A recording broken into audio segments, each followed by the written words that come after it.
Stan, I'll start you off with a hard question here. How is the year going for you? It's like every year. We're with the Dodgers, so every year is great. We're blessed with the passionate and loyal support of an extraordinary fan base in 100 ways. And it's because of that support that we're able to continue to put a product on the field and in the community and at the stadium that works for all of our fans. Has the season kind of gone as you expected it to go? No season ever does. We had more injuries than we ever could have forecast. We also have guys coming back at a time that is convenient, at a time that works, because it seems like we're going to be in a good place getting into October. So you can't predict anything about sports, but certainly not about an entire 162-game season. That's just the nature of what we do. Attendance has been strong this year? Yeah, we're going to get to 4 million people for the first time in the history of the Dodgers. So if that's any indication of how much our fans are supporting us, we really welcome that. Let's talk about team building a little bit. I was reminded that at the beginning of the year, focus on pitching. I was looking at your roster, and I was like, all right, you've got 3 Japanese pitchers in Yamamoto and Shohei, although he was injured at the beginning of the year, and Rory Sasaki. Like, they all might be starters, or definitely starters.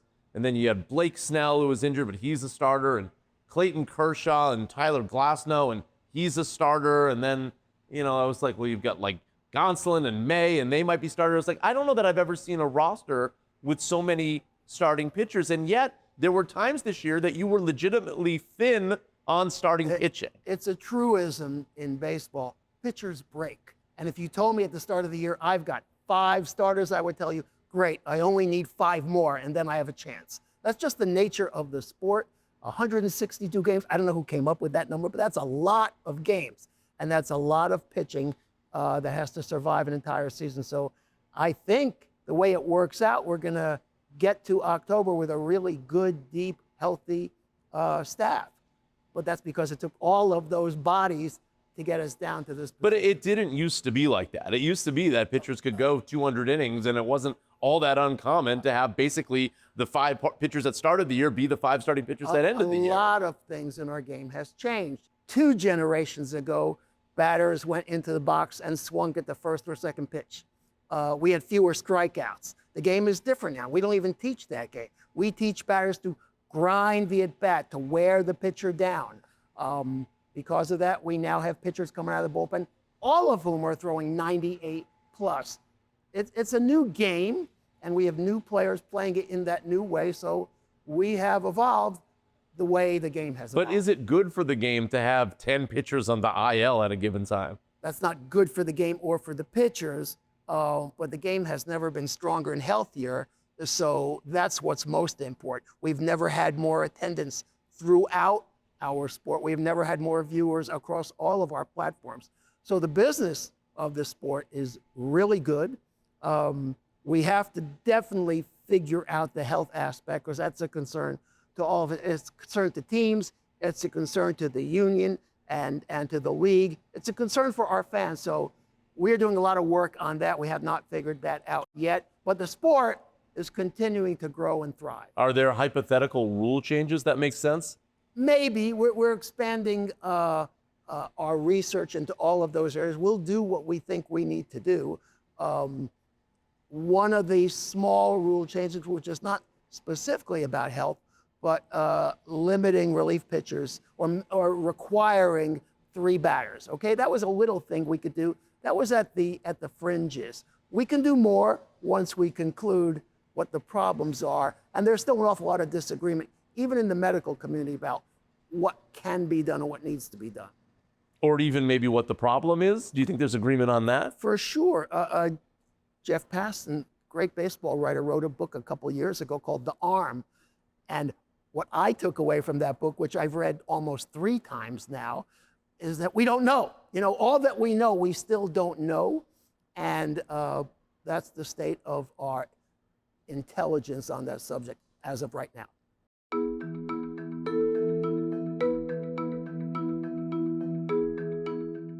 I know you can't really get into the collective bargaining aspect of things. That's a sort of a stay away, but I'll ask you sort of a generic question. There's a lot of talk now that we may be leading up to a point at the end of next season where there's a lockout. Would a lockout be damaging for the game of baseball?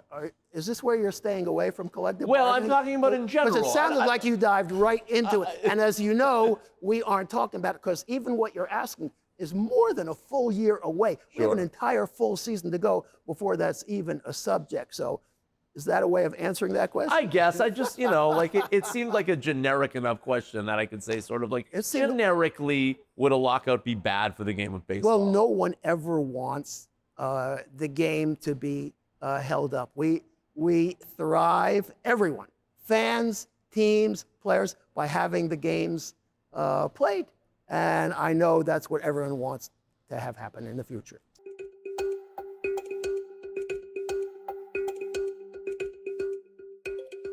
How relieved are you that you don't have to worry about the regional sports network revenue problems that so many other major league teams are struggling with right now? Every team in every city, and I've been in a couple now, has its own unique positives and its own unique challenges. For us, the TV situation is a healthy one going forward right now. Other cities, as you know, have a real problem right there. So we're dealing with it the best way we can. Yes, I think our situation is a good, healthy one. We have other challenges that other teams don't have, but it's all like okay. What are the other challenges? Okay, let me tell you a good one here. You're going to laugh.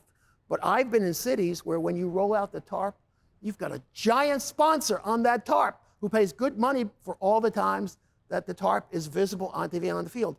We can't get a sponsor because we don't have a tarp ever rolled out here because of all the sunshine. You see the challenges we have here?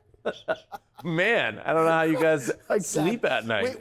We do have challenges. We're a big city with a lot of competition, all of which is good and healthy because we have a market that can accommodate all of us. But we definitely have challenges. We have the pressure, self-imposed pressure, of having to deliver for this fan base that has been so loyal for over 60 years. And we're making it to the playoffs for 12 years in a row, whatever that number is now. No excuses there. We're the Dodgers. We should contend every year, but that puts a little more pressure on us than maybe other teams have to deal with. In 2028, it sounds like Major League Baseball wants to accumulate all the local rights it can get and sell sort of a nationalized local product. How do you envision the Dodgers playing into that product? Well, the truth is, I don't know. I understand what you're asking. I think those ideas are really good ideas and could really spell a terrific new era for all of our fans when the day comes that there aren't blackouts, when everyone can see every game that they want, no matter where they're located. I don't know exactly how it's going to play out for every individual team, including ours. But I think we endorse those goals, and we'll be looking forward to active participation in whatever is the best solution for baseball. I alluded to you don't have to worry about it. For those that don't know, you have a long-term deal with what was originally Time Warner Cable and now Charter that pays a lot of money, way more money for the Dodgers than pretty much any other entity pays for any other baseball team's rights. I'm curious, how much flexibility do you have on the streaming side of things? Like we've seen the Yankees do sort of a deal with Amazon, for instance. Do you guys have that flexibility where you're able to do a side deal for just digital rights? No, we would not be able to do that because we have a great partnership with Charter and with Major League Baseball. Both of them have rules and rights. We'll work alongside both of them to get the best thing for our customers, the best thing for our fans. At the time, we did our SNLA, Sportsnet LA. We thought that was the best possible outcome for our fans. Over time, things change. In Atlanta, when I was there, Ted Turner used to make this observation that delivery modes change every 25 years. First it was telegraph, and then newspaper, then radio, then TV, and cable, and now it's streaming. And is the next iteration little dancing holograms on your desk? I don't know. Right. Okay. But you have, but we have the content, and whoever's controlling the content will find the best way to maximize its value in delivering it to your fans, whatever the next platform Gotcha. is. So in other words, the reason I asked the question was when you signed that deal, RSNs were much healthier than they were today. But I think what your answer suggested there is that you have confidence that the distributor itself will figure out the right way to maximize as the audience migrates away from traditional TV and towards. I do, and I can say at the time we made the deal, it worked well for us. It continues to work very well for us.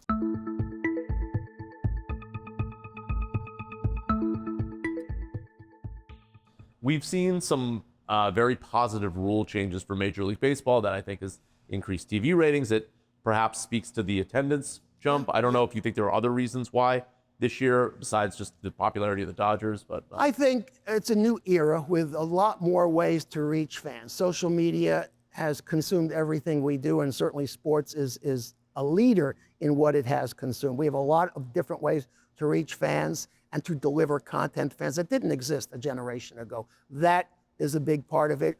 We have great, new, young, exciting players from a lot of countries that no one dreamed about a generation or two ago. And we can deliver that more, so there are more eyeballs tuning in for that. Social media has amplified do you think that affects in-person attendance, the international? Sure. It does, yeah. I mean, just the way I think that advertising helps the products that they are advertising, exposure of our game affects our attendance for sure. Also, though, we don't take it for granted. We have invested a lot in the in-stadium experience. We're never going to be a new stadium. We're 60 plus years old, but we can make it a 21st century amenity-filled experience, and that's what we have tried to do. And again, we're going to have more fans this year than we've ever had before. So that is a vote of confidence that our fans continue to express in us. So I know some baseball purists are going to mock me for this next question, but I'm going to ask you anyways. Me too. Is there anything that Major League Baseball or the Dodgers can learn from the success of the Savannah Bananas? We can learn from everyone. We're all following what the Bananas, and I don't want to make the easy comparisons to other similar properties and other sports that have happened before, but look, the Bananas, one thing above all is that we need to look out for the fans. What do the fans enjoy? We have a different product. We display it in a different way, but we would agree with their bedrock proposition of let's always keep the interests of the fans in mind. We try to do it in our own way with our own interpretation, but we're all very excited to watch the Bananas experience. It really is a tremendous thing that no one saw coming 2, 3, 4 years ago, but it's taken the sports world by storm, and of course we can learn from it. Are there rule changes maybe you can even? That I don't know. Like, I don't think we're going to be kicking field goals after a home run. Okay, I don't think we're going to go there, but I love that rule when you play in a football stadium. I don't know. The NBA didn't have a three-point shot till they saw what it did in the ABA, right? So we can always learn from competitors how to do things better. And we've done that in recent years. I will tell you, our rules committee is continuing to look at more changes for the future. Not necessarily big, gigantic paradigm-shifting changes, but we've shown with small changes along. What are some of the small changes that are being talked about? Oh, I can't tell you those specific things, but a small change that we did was the pitch clock. Yep. And it was really just returning to the era when players didn't always step out of the box for 30 seconds between pitches. We just got back to that. And that, I think, by cutting 30 minutes or more off of the average game time has been great for everyone. Great for broadcasts, great for teams, really great for fans.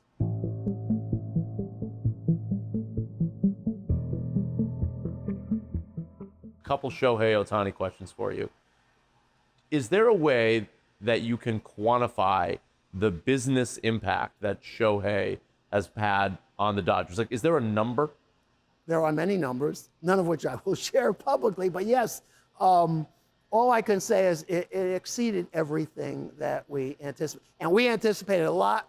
We didn't know it would have this kind of impact. But more importantly, not just for the Dodgers, the impact it has had for Major League Baseball. The combination of the Dodgers' long-standing legacy and stature in the sport, combined with this newfound celebrity of the most popular global baseball player right now, has really propelled interest in our game not just domestically, which it has, but increasingly around the world. And that's a great opportunity for baseball to capitalize on. We've had our eye on greater internationalization for a decade or two. This has really given us a heads up, a leg up on the next thing that we can do, not just in Japan, not just in Korea, where we also have had players from, but increasingly around the world where baseball is reaching out. You've seen all that baseball has been doing in Europe for the last few years. Yeah. That is continuing. We have our eyes on the Indian subcontinent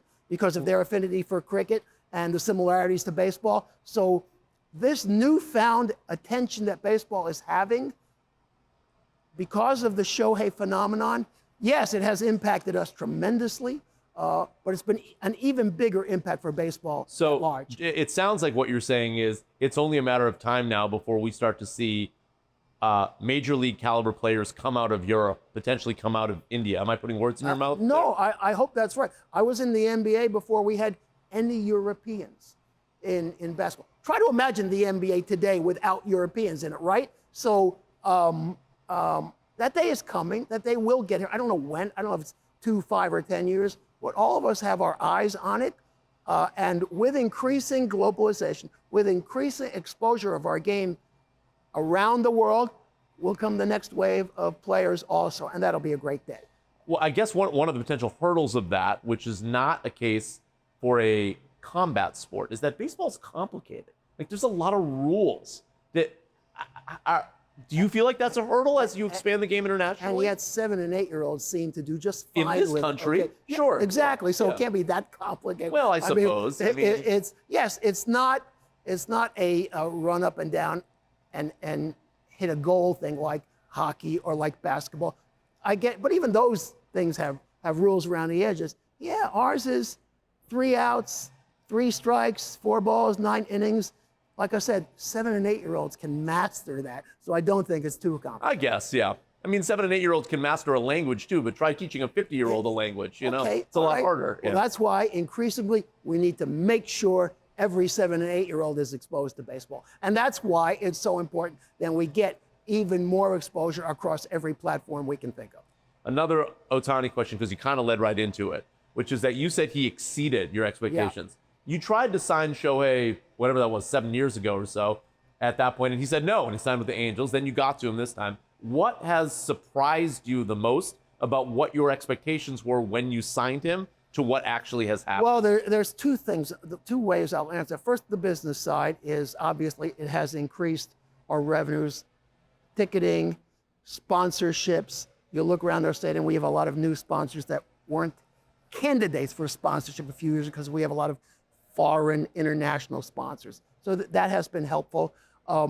You can't walk around this stadium any time of day, any day of the year without running into a group. And we have 4 different languages for our groups. Every day of the year, we have business coming in. I've heard a number that 30% of the visitors to Los Angeles from Japan make a stop at Dodger Stadium. So those are some of the business things.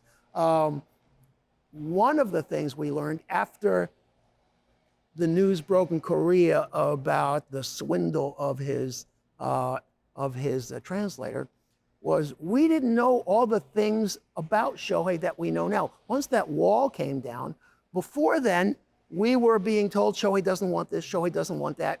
It really never was about Shohei. It was what the translator didn't want. We just didn't know that. Once he left, all of a sudden, and that wall came down, we realized what a funny guy he is, what a fun guy he is, what a cooperative guy he is, what a great teammate he is. There's not a player on our team who doesn't love him as a teammate, no one who works harder.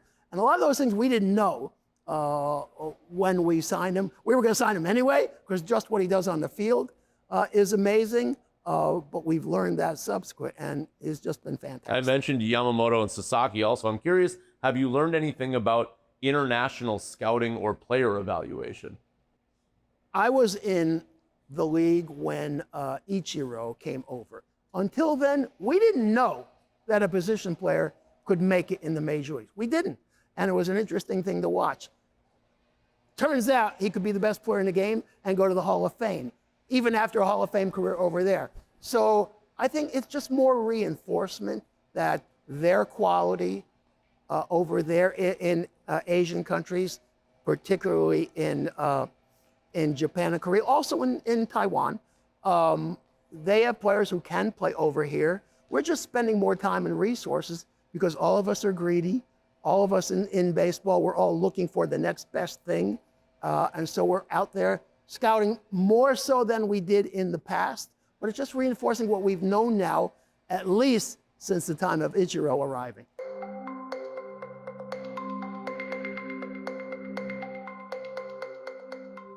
How do you think Rob Manfred is doing as commissioner? Well, you know, he's already announced that he's trying to get out. Rob has had a lot of challenges. I told him when he took the job, it's a lousy job, right? Because you have 30 knuckleheads like me barking at you every day with some new complaint. But he also had some difficult cards to play. No one had a COVID thing that could easily have erased our entire season, and yet we came through that. We've had labor things. We've had the dislocation of the TV thing. So these are challenges that are not on the ordinary, challenges that I don't think he didn't expect or anticipate when he came in. And he did lead us through all of those. But it wouldn't surprise me if that has led to his early decision to leave, because this has been an awful lot for anyone to try to take in the last couple of years. Any names come to mind in terms of a possible successor for him? No, absolutely not. Stan Kasten, next commissioner of Major League Baseball? No, I can absolutely tell you that won't happen. I should be retired already, but as you know, I retired twice in my life already. Neither time worked. So look, for a guy who does what I do, this is the best gig of all time. This is the top of the pyramid for a guy who does what I do. So no, I can't imagine doing anything else. Stan, thanks for joining us. My pleasure.